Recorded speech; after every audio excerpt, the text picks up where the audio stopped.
Hi everybody. As Becky said, I'm Justin Smith from Chameleon Consultancy and Training, and I've worked in schools pretty much most of my working life, I suppose, probably over 25 years. And I've worked as a business manager in secondary schools, an operations manager in one of the schools. I was marketing director at Wyndham College. And then in 2017, I set up Chameleon Consultancy. So I support schools and I run training courses, and I do a lot of direct work with schools and trusts around marketing and comms and income generation and bid writing. So secured around £8 million now for schools that I've worked with, and support a number of schools for their marketing in terms of sort of reputation and recruitment of staff and pupils as well, of course. And there's a synergy, of course, between marketing and fundraising. The better you are at marketing your school, the more likely you are to generate funds and engage with people. So that's what I specialise in, and I've put together just a presentation which gives you an overview, and I'll share my screen in a second, but it gives you an overview of income generation, sustainable income generation for your school, thinking about ways that you can introduce different schemes and ideas and initiatives, but keep those going as well so you can fund those things on your wish list. So I'm going to share my screen. There's a lot that I talk about this morning that you may want to have in terms of resources and templates. I've got a fundraising plan template, an audit you can do in your school, one or two other things as well. Please just drop me a line and I'm happy to send those to you. Happy to work with you, support you, or just answer any questions if you've got any.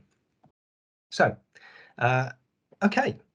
Hopefully you can see all of this. I'm just going to go through the presentation and then we'll stop at the end and we'll have questions and answers, obviously. And as I say, if there's anything that comes up that you want to talk to me privately, then you can give us a call or whatever.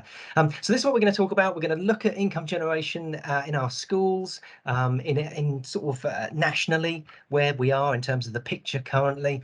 How we've responded to COVID, because COVID-19 had a massive impact on our fundraising ability. So we'll talk about that. I'm going to introduce what I refer to as the Wheel of Fortune, which are all the ways that schools can raise funds.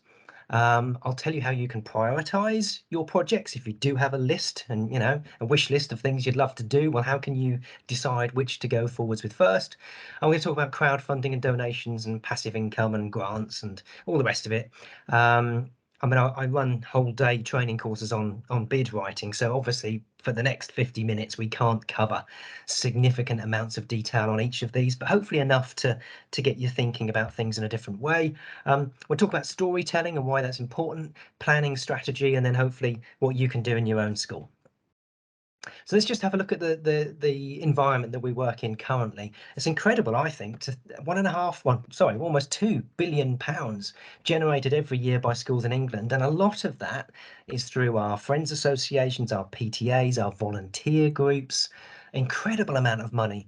And we mustn't undersell how important our volunteers are, because although in some respects they may not necessarily generate income for our school, the fact that they're engaged and involved in the things we do is incredibly valuable. And there are funders such as the Heritage Lottery Fund from National Lottery that actually put a value against volunteer time. So that can act as your contribution in kind if you're writing a grant application, for example. So anyway, almost £2 billion collectively generated. Interesting to think that 46 billion is generated by the charity sector. Why is that important? Well, two different sectors, very, very different, but there are things we can learn from the charity sector because they're incredibly good at engaging emotionally with an audience. That's precisely what we want to do if we're trying to raise funds. 66% of primary schools raise funds on average. Most of those with PTAs are looking at about £10,000 a year, but some of those raise considerably more. And I was working with a group of schools in a trust recently, a couple of weeks ago, and one of those schools was raising £50,000 to £60,000 a year. So there are some examples of considerable amounts of money being raised. But interestingly, Parent Kind, who are a charity working with PTAs and friends groups, 13,500 members raised 100 million, fell to 40 million because of COVID. So what has that told us? What's that taught us? Well, we know from the University of Chester and research they've done that charities and schools rely on event management for more than 50% of our income. So, that's our Easter bunny hunt and our Christmas fair and our Easter, our summer fete and all of that sort of thing. And of course, we couldn't do that over the 2 years of COVID. It's also had a massive impact on grant funders. Many of the funders, National Lottery, Sport England, for example, paused many of their sizable programs to concentrate, quite understandably, on smaller, localized COVID-related initiatives. And that's entirely understandable, but it doesn't help you if you're looking for funding for your tennis court, your netball court, your Muga, your library, whatever it might be, where you're looking for some significant funds. So what we're saying is, look, an over-reliance on grant funding and event management should be avoided. We need to be a little bit more creative, a bit more dynamic, a bit more interesting with how we do things. And we know from the data that about a quarter of us are projecting deficit budgets. Do we feel confident bridging the gap? Not really. If we look at some of these numbers, 2% of school leaders feel that we've got the resources needed to raise the funds. When we talk about resources, we're talking about time, we're talking about expertise, talking about the capability to do so. Well, I can help you with some of that, but we do need to make the time in our day, in our week, and that's a cultural thing, and we'll talk about that as well. National Governance Association talked about over half of their governing boards not thinking that they've got enough funds to deliver the vision to meet the needs of the kids, which is a worry. And interesting, if I do a show of hands, although the data supports that 6% of us have a plan for fundraising, actually, if I do a show of hands at a conference or an event, often it's less than that, to be honest with you. But as I say, I can give you a lot of these resources to help. And I think what we're saying here is that grant funding remains the traditional solution, but it is unreliable. There's no guarantee behind any of it, so we do need that more sustainable approach. We're not going to do this activity, so don't worry, but this is something I'll send you, and you might want to do this on your own, or perhaps with colleagues, leadership, for example. A simple exercise where you imagine yourself, well, effectively what we're trying to gain from this exercise is an understanding of how well prepared and how supported do you feel you are along your income generation journey with your school. You're starting off in the bottom right hand corner, and for every question on the right hand side of the screen that you can answer yes to, you move up a square, and when you get to the second bank of questions, you move along a square. And of course the idea being that you'd like to end up in the top right hand corner, where you feel well prepared and well supported. Well, actually, we know most of us aren't. But again, this helps you perhaps to think about with colleagues in school precisely where the gaps are. Do we understand our vision? Do we understand what we need and why? Do we have the right culture in place to enable this to happen over the medium to longer term? Where are the gaps? So it's quite a useful audit, I guess. And thank you to the guys at Pebble for allowing me to use this for you today. So I think what we're saying is, look, identify need, quantify the impact that that's going to have. Everybody needs to know that, whether you're asking a donor, a grant funder, a sponsor, whoever it might be, but you need to demonstrate very clearly what the impact of that project is going to be. Prioritize what you're going to do next to make it happen. How are you going to fund it? How will you launch your campaign? And then enable support. And that's often where we fall down. How can you remove the barriers for support? What can you do to make it easy for people to help you, to support you, to donate, to give their time? And I'll show you how. So what have we learned over the 2 years of the pandemic? We've learned we've got to digitize what we do when it comes to our fundraising. If we can't have so many people on site, and I know that's changing, thank goodness we can have people on site again. But clearly, if we've got a capability where people can click on website to find out more about a project, click to donate or click to find out more, then clearly your reach is going to be far more expensive. And your website is always going to be your primary communications platform, without a doubt. There'll be other assets that you might bring to play, such as a newsletter and your social media and other bits and pieces, but primarily your trusted platform for communication has always to be your website. And we know that the pandemic created a situation where we were struggling because our websites often weren't dynamic or agile enough. But if you can think about adding a tab along the top that says our fundraising or support us or find out more, then clearly you're engaging with an audience far better, and you're enabling them an opportunity to find out to find out more about your project. And use digital video. Not for every project, of course you can't. It's too much time and money, you can't do that. But there are certain initiatives that lend themselves really well to student-led video, for example. Perhaps you can sketch out a storyboard to see how this might look. Or much simpler than that, the analog way is to put together a fundraising newsletter. You've got probably in school a half-termly or termly newsletter, or some are doing them weekly still. You could do something very similar that focuses purely on your fundraising. So the standard school newsletter concentrates on celebrating success and initiatives and things that are going on day to day in school. But your fundraising one introduces new campaigns, celebrates success, persuades people to get involved. So again, just ideas, just thinking about, but digitizing is key. Try to use your website and digital media as much as you can to promote your campaigns.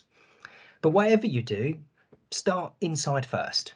So your best ambassadors and advocates are always going to be your children and your staff. I love the quote from John Stuart Mill, so I always use it. One person with belief is equal to 99 who only have an interest. So get people on side. Explain why you're trying to achieve what you're setting out to do, what the impact can be, and how people can help. And ask for help. I'll never forget being in a staff room and talking to staff about, look, I've done a fundraising plan. I'm going to put it on the shared drive for you all to have a look at. Feel free to comment. That's the other thing, by the way. Whatever you do, make sure people have an access to it and an opportunity to comment on it and contribute towards it. Biggest mistake I made initially was to do something that I thought was great, but I never shared it with anybody, so it's pointless. So make sure that you put together a fundraising plan, and if you do, then share it with people and ask them to comment on it. But I remember being in a staff room and asking for help as I was putting together a small fundraising team. Somebody put their hand up, and she used to work as an ambassador for the Big C charity. So she had a lot of fundraising experience and expertise, completely different to her current role in school. She'd had a family, she was looking for work locally, so she joined our local school. But she had a load of experience, so she could contribute significantly to the fundraising team that I put together. So engage your people. You'll never know where those skills might come from. Then we talk about just getting the basics, getting the foundations right to enable the culture to flourish and enable you to integrate some of the things we're going to talk about. So your income generation plan should have a relationship with your school development plan, your premises development plan, whatever it might be. What things do you want to develop in school? What can and can't be funded? How can your fundraising plan help? Understanding where you are in the process. So that's your SWOT analysis, which we're going to talk about shortly. And thinking about quick wins and how much effort is involved in a particular project. It might not be worth it. So have that honest conversation. Sometimes it's just not worth moving forwards with a particular initiative, until the time is right. It's a good habit we've just talked about, getting people involved, your kids especially. They can be ambassadors. And there's lots of studies by the Institute of Development Professionals in Education, IDPE. They do a lot of work with private schools, but also some state schools. There was a relationship between and a correlation between the engagement of senior leaders and the amount of money that's raised by a school. Goes without saying, really. It has to be a cultural thing, led by the top, delivered by others probably, but led by the top. So there's that very obvious voice and recognition, and there's a correlation there with the amount of money raised. And of course, if we don't get it right, then it's irrelevant when it comes to the plan that we have. None of that works if the culture's not right. Hence Peter Drucker, management guru, with his talk about culture eating strategy for breakfast. I love that. So in other words, get your culture right and the strategy can follow. And I'll introduce this to you, the Wheel of Fortune, considering all the avenues to funding. Lots of different ways projects can be funded. Take them all independently, one by one, and have that conversation to decide. So this is the Wheel of Fortune, and I've got beside it as well what I refer to as the ADA model. The ADA model is a well-known model. It's not used necessarily in this context, but it definitely works for us with schools. The Wheel of Fortune is something that I've developed. If we look at the wheel first, in the middle, you've got income generation. They've got the three aspects that make up a successful campaign. Evidence that this is needed, proof of your need, and the impact of the project. And then beyond that, the wider wheel on the outside are the ways that schools can fundraise. And I'm going to pick on some of these this morning and talk them through with you. But as I say, there's sort of 20 years of experience with these, and I'm not expecting to cover everything in the time that we have. But again, much of this morning is to get you perhaps thinking about one or two things that you hadn't considered before. But I'm also conscious that many of you have had quite a lot of success at these things. So, but there's not a school in the country that can't raise funds through at least one of these avenues. Larger secondary schools will be raising funds through all of them. The idea of the ADA model is to prove that there's a direct correlation between fundraising and marketing. The better you are at gaining somebody's attention, converting that into interest and desire, the more likely they are to take action and help you, support you, give their time, give them money, whatever it might be, or agree to the grant request that you've made, you know? So there's a relationship between all of these. The other thing to bear in mind, and sort of a top tip for writing grant funding applications, is that funders love to hear your stories around how you've funded your project so far. So if you've got a contribution towards that project, how have you made that happen? Well, you've raised that money through community cohesion, through engagement with your local families or business. They want to know that because it proves very clearly that this is a wider project, not just something that's a very insular project in school. So again, all of these other aspects can actually go towards helping with your grant application. So that's the Wheel of Fortune. The idea being it's a graphical way of thinking of some of the ways that you can fundraise. So, you know, you could, in fact, you should. And one of the things in the first couple of pages of our income generation plan is to do a SWOT analysis. So looking at strengths, weaknesses, opportunities and threats purely through, you know, the eyes of fundraising. You know, so this particular school, we've got a very active and engaged PTA, lots of local businesses that we can engage with. However, some of the weaknesses are we don't have a plan. We don't really know what our priorities might be. And therefore it's a little bit of a scattergun approach. Well, the trouble is with that, it's inefficient and we get donor fatigue where the same people are being asked all the time for funding. So we try to convert those, we try to action those weaknesses and convert them into opportunities or strengths. And similarly with the opportunities here, you know, look, actually we could set up a little fundraising team here. Perhaps we can talk to our suppliers because we've got a transactional relationship with them already because they sell stuff to us. So why don't we ask them to, or invite them to get behind a project? There's opportunities there, perhaps. SWOT analysis is great, very, very easy to do, but it only works if you're honest and you do something about it. So it's all very well coming up with your weaknesses and opportunities, but it's completely irrelevant and it's a waste of time if we don't then develop our plan on the back of it. What are we going to do now that we've done this situation analysis? So certainly a SWOT analysis would be very, very easy for us to do.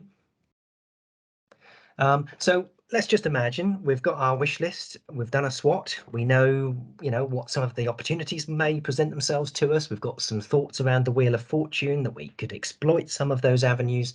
But where do we go to prioritize? You know, how do we move forwards on prioritizing the projects? Well, I saw this by a friend of mine. He's a business manager. He's the head of he's the chair of our business management group that I'm a member of in Norfolk. And Matthew used this, and I've nicked it and put it into my presentation to show you. And I think it's very simple, but it works. So you've got your horizontal and vertical axis. The horizontal one being the amount of support you may have for a project, and the vertical being what evidence you have that it's needed. And of course, if you've got a lot of support, lots of testimonials, lots of references, lots of people that say this is a good thing, and there's lots of proof there that you can demonstrate that. And there's the need, it's quantifiable, then it's in the top right hand corner and you can move ahead with that project. If it's in the other corner, then you might have to ask yourself the question, is it worth it? Effort versus reward. So this might help you determine where certain projects sit in your list and which ones you should move ahead with first. Of course, many of you will know precisely what you need and why, and you just want to crack on and get it done. But this might be helpful for those that have a long wish list. So you've got your idea, you've got the reasons that sit behind it, and then what's the supporting information to bring those to life and to prove that that's needed? Because ultimately, any funder, any donor needs evidence of proof. That's, again, in Matthew's school, that was what he was doing for a particular project. Okay, so going back, very simple graph, easy for you to plot. your projects and decide which ones are worth going ahead with first and which ones need a bit more work before we move forwards with them. Okay. Right, so that's sort of a little bit of background. Now I'm going to dive into some of the specifics on the Wheel of Fortune, some of the things that you'll be familiar with. Crowdfunding is a high repeatability income stream, which means that you can have 2 or 3 campaigns running consecutively or whatever it might be. Great way to engage communities, very popular and successful with smaller primary schools because primaries often have a better relationship with communities, with neighbours, with parents. It's more of an engagement, two-way relationship. So crowdfunding really does rely on that. Ideal for smaller to medium-sized campaigns. That's an arbitrary thing for me.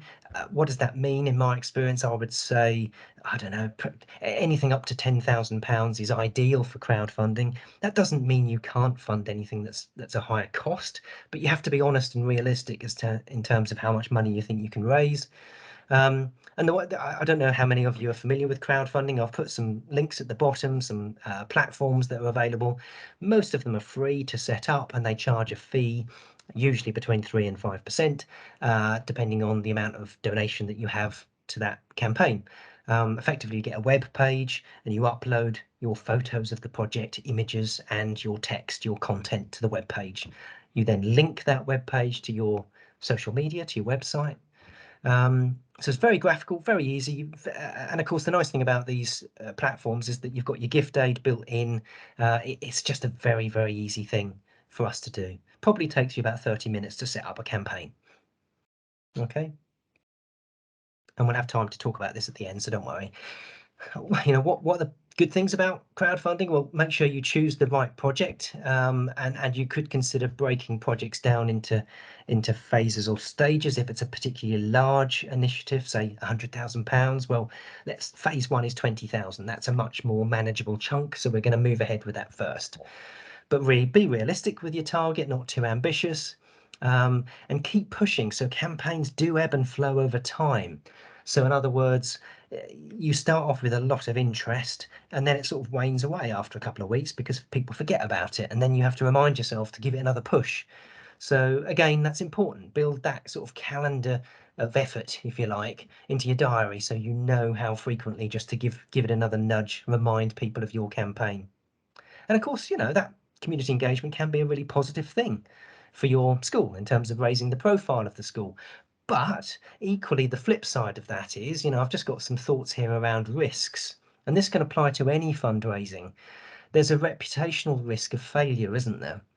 I don't know how that sits with you all, but certainly there might be some schools that think, actually, we've put a lot of effort and made a big song and dance about launching this campaign, and it fell flat on its face. Will we be seen and perceived negatively because of it? I don't know. Just something to consider and think about. I think most people are pretty understanding when it comes to campaigns around fundraising. Let's be honest, it's hard work raising funds, so I don't think that's a major issue, but you do need to think about it. Writing an effective campaign page, using language, so sort of flowery words like flourish and thrive and empowering. Make sure that you use language well and come up with a catchy title for your project. A top tip would be to run a competition with your kids and they come up with the name, and of course in doing so they're going home to parents or grandparents or whoever carers and helping with that competition to come up with a name for the project. It is coffee club, so I'm just slurping my coffee. Photos and videos, so bring your campaign alive with some images. I call it the sprinkle of stardust. So it's literally just trying to think to yourself, right, how can I make this more visually appealing? So good images is really quite important. So that was crowdfunding. Lots more we can talk about there, but it just gives you a feel for what that is. We also talk about, people ask, what does it mean? What do we mean by passive income? Well, passive income is great because this is low effort, low to medium reward. So in other words, setting up passive income streams doesn't take a lot of time or energy, but you can generate regular funds over time. And I'm going to flick through so we've got all this up on the screen at the same time. Couple of those to think about: shopping affiliate schemes and a school lottery. Many of you probably use one or two of these already. So Amazon Smile, Easy Fundraising, they are affiliate schemes that earn commission every time anybody, you, parents, anyone, uses your website and that button on your web page, on your home page of your website, to go through to that particular shopping channel. So with Amazon Smile, for example, you can click on there, and if you then went through to the Amazon store to buy your Amazon goods, it wouldn't cost you any more. There's no, you're not going to get bombarded with spam or anything ridiculous like that. There's no downside, but you will be earning some commission, 3 to 4%. Sometimes it's more than that. So lots of schools I talk to are generating anything from £500 to £1,000 a year through shopping affiliate schemes. So if you can make the effort to set that up, remind people, of course, that if they're doing their shopping, can they please go through the school website, click that button, which takes them to the shopping channel that they might want to buy through. If they do that, then it automatically generates commission. They don't have to do anything. You don't have to do anything. It's nice and easy. The lottery scheme is something to think about, but you do need a license. There's a question around gambling here, and I know some trusts that I work with, dioceses, slightly uncomfortable about the thought around gambling. That's a conversation to have as to whether you feel that you're comfortable with this particular way of working. But again, the link is there. It's something to consider. It's in your armory. It's one of the things that you might want to bring in to generate some regular funds. So the web link is there, and you can have a little read of that yourselves. So that's what we call passive income streams. Alumni is where we're engaging with our ex-children, so those that used to come to our school. So much easier, of course, for secondary schools because they're another step closer to retirement, to leaving the school. And as much as anything, this is around how those guys can support the current cohort in school. And if you've got an anniversary event, a 70th, a 75th, a centenary, 20 years since a building was opened, 10 years since so-and-so retired, whatever it might be, it's an opportunity stroke excuse to re-engage with your former cohort and invite people back into the school to find out what's going on. It's not a hard sell. It's about engagement and interest in where we are now and possibly how they can contribute. It's a slow burner, but there can be some great success stories with your alumni engagement. Some surveys carried out by Future First demonstrated that, around 30% of us who went to state schools would probably engage or donate or support a former school if we'd been asked, but very, very few of us ever get asked. So universities are very good at doing it. Private schools are very good at doing it. Actually, we could be, if we wanted to. Could be something you think about. I had some a really great experience at my last school where I was approached by a couple of guys who used to play specific sports at the school. They donated some money to kickstart cricket, and it enabled me to write a really nice story to Sport England and access further funding to set up a cricket academy. So it took a few years to do, about 4 years, but it all started with two guys meeting me on the field and talking about their time in school. And they were in their, I don't know, early 50s, I guess. So it does happen, and it can happen. Sponsorship and business engagement. It's a high repeatability income stream. This is where we're engaging with suppliers, with local business, perhaps, opportunities to support what you're doing. We have to think about a win-win relationship. There's a slide later where I talk about donor motivation. So why would somebody want to give to you? Why would somebody want to have a relationship with you, your school? We need to think about that. We need to be really transparent. We need to be really honest. If you give £500 towards our music production, this is what you can expect in return. Again, doesn't sit with everybody. We don't want to be too commercial here. There's a fine line, there's a balance. But if you do want to go down this route, as many schools do, make sure you acknowledge somebody's support. That could be their name on a donations board, an invitation to a celebration event. I can't go through all of these with you, but all of these are, ideas that you might consider. When we talk about tiered packages, that's like a bronze, silver, gold, for example. a business directory. I can show you some examples. Sponsor a metre square. So for example, you know your tennis court, your pitch is so many metre squares in size. Well, why don't you, hypothetically divide that up into metre squares and enable people to buy, to sponsor a piece. Again, what we're trying to do here is just be a little bit more creative, a bit more interesting, rather than just saying, please donate. Let's just give them something, even if it's a virtual something back. And don't forget about corporate social responsibility, because again, there will be some organisations perhaps near you that will need and want to give money to local good causes. Well, you're a good cause, so approach them, make that case. In fact, the donor motivation slide is here. So, we're not going to go into a lot of detail, but I personally, I think this is really interesting. So why would somebody give? So I received a cheque for £40,000 in my school. With gift aid, it became 50 grand. Huge amount of money for a state school. Why did we get that money? Speaking to the lady who sent it, the family, they've known the school for 10 years. They wanted to give something back, but the trigger point was that we had a tangible project that they could put their name to, not literally, they didn't want their name in lights, but they could hang their hat on, they could get behind. It was a physical entity, something they could believe in and get behind that project. So there's an emotional engagement here with our supporters and our donors. How can we make that happen? How can we switch them on so they're engaged and interested in us? Now, listen, for a family to send a cheque for 40,000 quid, clearly they're very well off and they've got the money, they can afford to do that. They hadn't won the lottery, by the way, I did ask that question. But nevertheless, they only gave it because they had a great relationship with the school, they had a connection, but we gave them a reason. And that's the point. Give people a reason to believe in you and to support you. If you do, that becomes a very, very powerful case. Wish we could talk more about that, but we can't.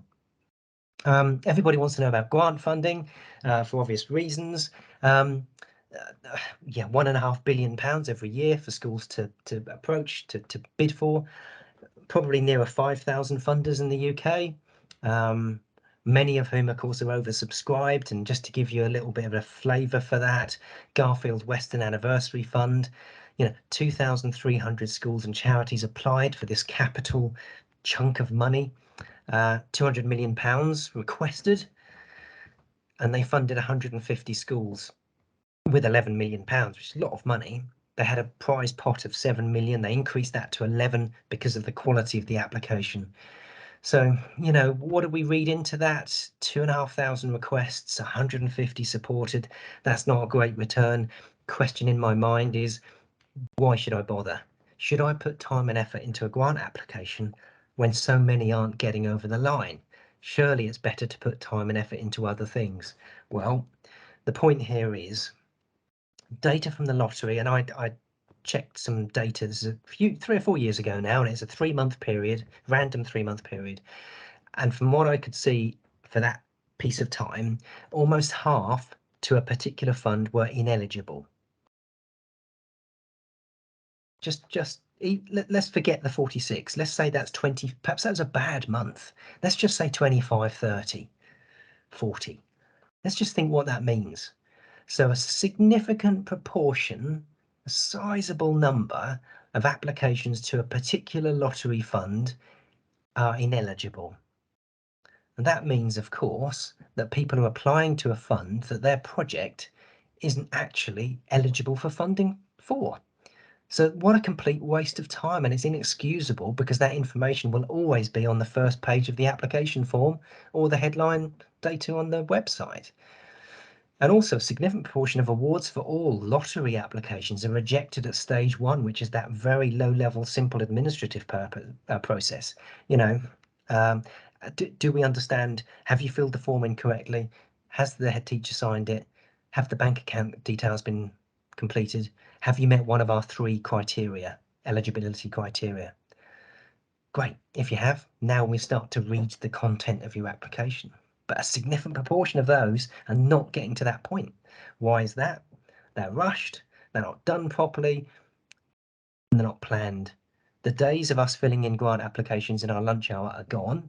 Well, you can do it, but you've got far less chance of success now than you had 10 years ago.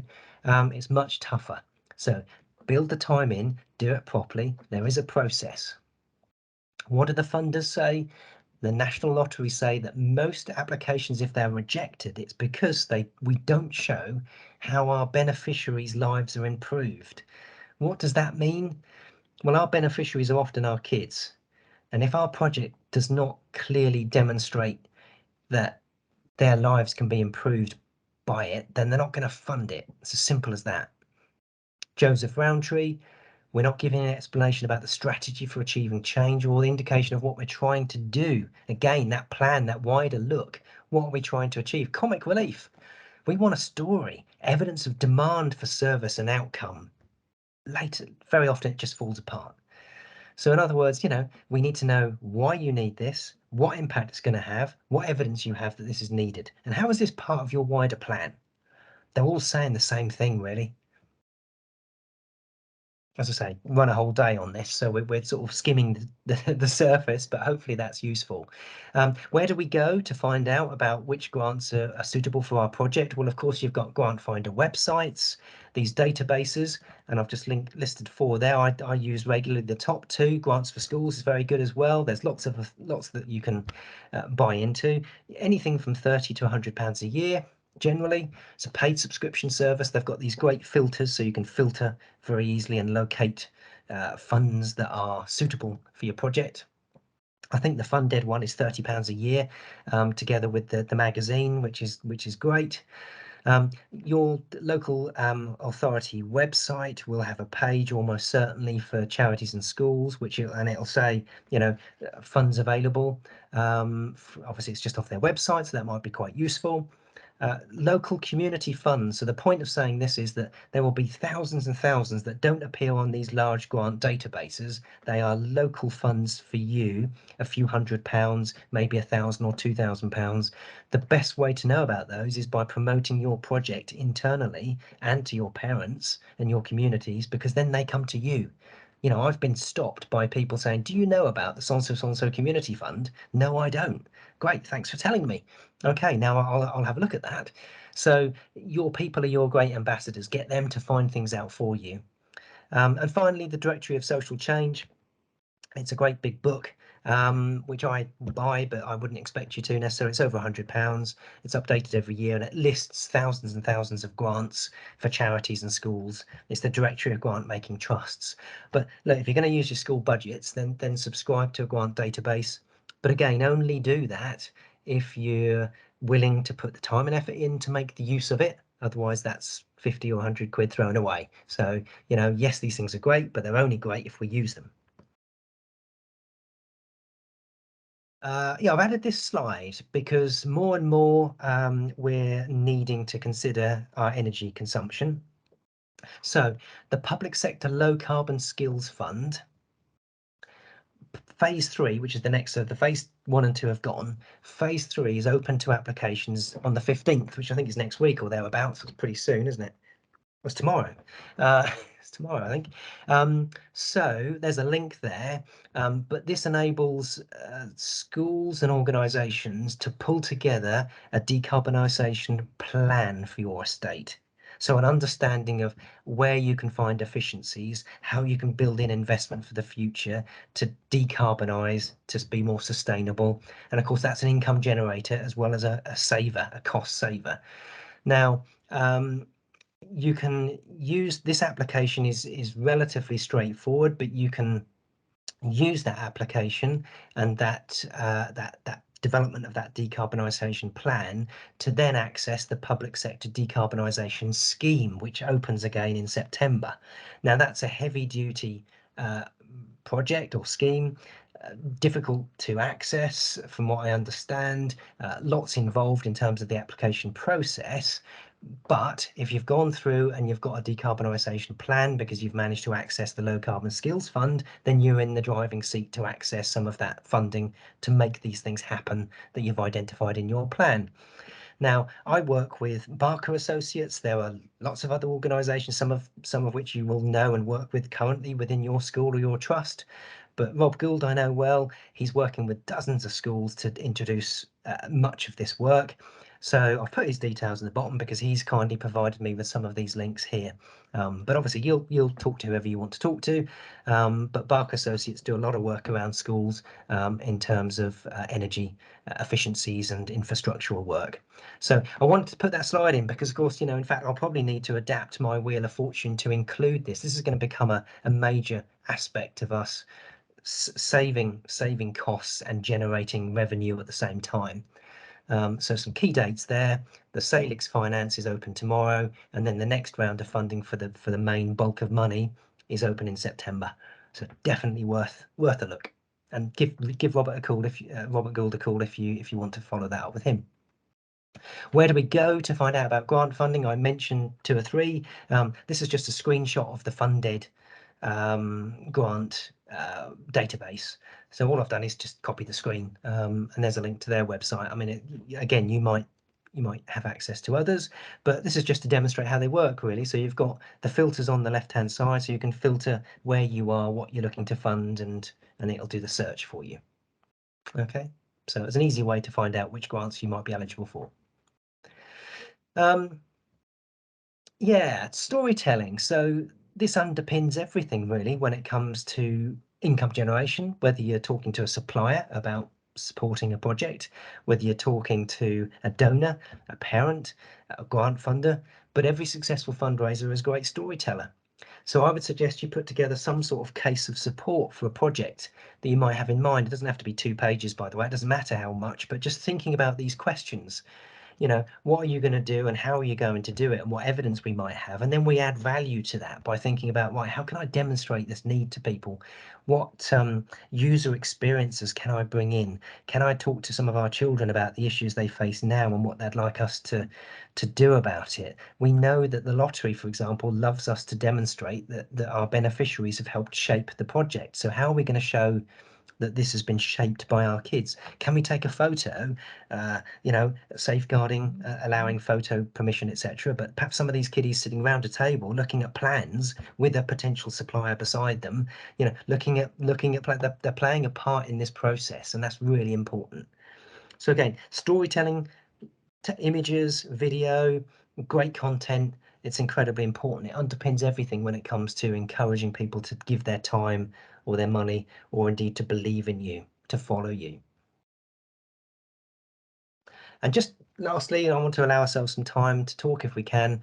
I wanted to just show you this. So this is important because often we start in the wrong place. This is the income generation pyramid. It's much the same for marketing, actually, or in fact anything that you do. Start at the top.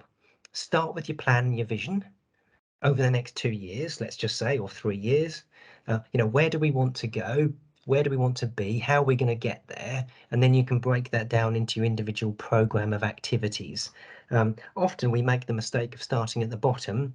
It's that knee-jerk reaction to something. Yeah, I better go ahead and do this quickly. Well, is that really going to contribute to the long-term vision? How do we bring people in to make this happen? So again, just give thought to, and that's why with your plan, it'll be asking those questions in this order. And if we talk about a plan, most business managers, according to a survey carried out a few years ago, said that it was important or very important to have a plan, but only 6% actually had one. No massive surprise. Why? Well, lack of time. Yep, again, no great surprise, of course. I mean, who's got the time to do one of these? But when are you going to make the time for that to happen? Because we do need something. Now, I've done some of that work for you already, so you'll have an outline, but you just need to put the detail in, think about what's important for your school and your context and where your opportunities might lie. And next year won't be any easier than this year, so we've got to try to make some time if we're going to take it seriously and make a difference. Just very quickly, what does it look like? First page, executive summary, bullet points, what we're trying to achieve, what's the purpose. SWOT, your context. You can do PESTLE, gap analysis, whatever tool you wish, but SWOT is nice and easy. Then we plan what we're trying to achieve this year. Well, this year I'm going to set up a fundraising team. it'd be communications as much as anything. I'm going to pull together my wish list, identify how we're going to fund these things, and I'll get one or two things underway. In the long term, we want to replace that maths building. That's a capital project that's going to take many years to do. But again, that's part of your plan. And then you break that down into your program, specific projects, who's taking the lead. Impact, of course, is key, really key here. And who's going to help you? You know, again, as I said, the biggest mistake I made early on was thinking I could do it all. I knew it all. I can do it all. Wrong, Justin, in both counts. The people you have around you can contribute in other ways. And if you break that up and amongst them all, then all of a sudden it's not a big onerous job for one person. And of course, at the end, your last page is always what worked, what didn't, and why. Why didn't that local catering supplier take out our bronze sponsorship package? It's bizarre. Why would they not do that? Well, ask the question, find out. Why didn't we get the grant funding? Phone up and find out. Sometimes they'll tell you to get lost because they're not going to tell you the detail. That's got a standard response. But sometimes they might. And it'll be little bits of information that help build your knowledge and experience and allow you to tailor some of this so it works the next time round. You know, it's a bit like when we talk about some of the marketing work that I do. Sometimes it's intangible because we're relying on emotions. So how do we respond when things don't go our way? Can we do things in a different way? You know, sometimes it's just a case of having a go. Try something out. You won't know until you've attempted it. But don't be afraid to change it. A couple of slides to show you what some schools are doing. You know, doing it in a big way. So John Majewski Academy, you know, taking this seriously. It's only a screenshot. It's a bit tricky to see, but there are two tabs here. The darker coloured one says John Majewski Academy. The one to the right says Our School Community. So if you go onto the main school site, the next tab is Our School Community. You click on that and you get this page. And this page has got Donate in the top corner. View projects, where you can list all of the projects that the school have underway, who the supporters are. There's a blog, there's a newsletter. So look, these guys are taking it seriously. And of course, these guys are too. So this is the Wilson School. You know, you've got the school website, but then you've got the community site, which is all about fundraising and development. Okay, listen, we're not going to do this in our school, probably, but that's okay. We can learn a bit like the charity sector and how good they are at emotional engagement. We can just pick bits up from them and say, okay, well, that's okay. On our school website, we're going to have a tab and we're going to list the things that we're trying to fundraise for. We'll explain why and we'll show people how they can help. And we're only going to do one or two things at a time because any more than that confuses people and they don't know what to support. So one or two things at a time is the best way to manage it. But clearly some schools have got the resources to take it to the nth degree. It's okay. We can pick ideas from them. So good. I've got 5 minutes. I think the idea is to try and open it up and have a conversation with any of you just for a couple of minutes, and thinking about, you know, what's next in your school. How might you take some of this forwards? I've got a masterclass. You might want to engage with me, and it matched against the ISBL professional standards, so I can do that modular online or as a full day. But my details are there, and I'm sure Becky would share those with you anyway, and you'll get copies of the slides. So if there's anything here that we've talked about that you want to talk to me privately about in terms of your own school, or you'd like to make arrangements to hook up on a Zoom call or drop me an email, that's absolutely fine. We can do that.